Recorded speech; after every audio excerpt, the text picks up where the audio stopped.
So I wonder about this sometimes. I know people who are caught in a constant struggle with finances, and yet they don't do anything different.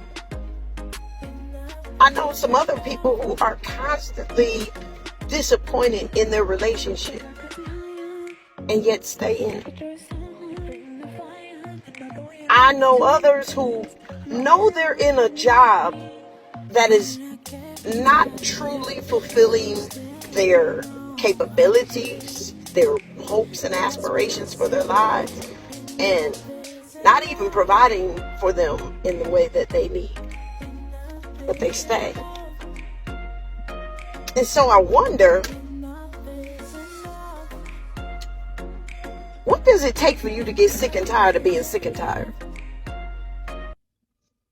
I mean, if you are in a predicament every single month, you cannot pay your bill. But instead of you deciding, I'm going to spend differently, you keep going out to dinner. You keep going on every trip folk ask you to go on, only to come back and be stressed out because you can't pay everything. Every month, like, oh God, these bills. And I'm not saying that I haven't been there, because Lord knows we've all been there at some point. But it's not because of decisions that I made. It's because I didn't have sufficient provision. I was stewarding what I had. Just wasn't enough to go around. So that meant I had to make some different decisions, right? So I had to go out less. I had to cook more, eat out less. I had to tell my daughters no more. I had to plan better.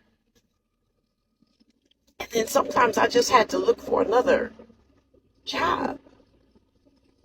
And I'm not talking about some people who, you're in a good job. It's not that you're not being paid. You're just not handling your finances. That's different.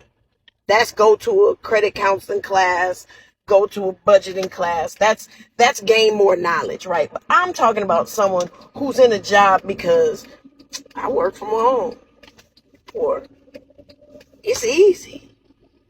And they ask you for management roles, they ask you to apply and you decline because you don't want the responsibility. That's what I'm talking about. Then what about those of us who are in relationships and he's cheating or she's cheating? We argue all the time about nothing. I don't trust him. He doesn't trust me. We're not married, but we stay.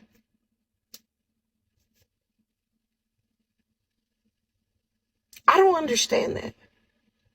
Or you're friends with people who constantly, you're talking about each other. They're excluding you from events. You find out about them later.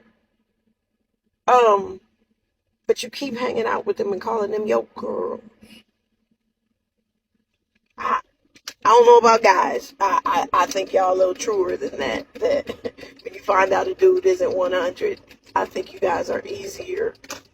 It's easier for you guys to let go. But for some reason, women hold on to friend groups for years. Well, she been my friend since high school. And she been stabbing you in your back from the day you said, hi, my name is. I'm trying to understand, when do you get sick and tired of being sick and tired? What does it take for enough to be enough?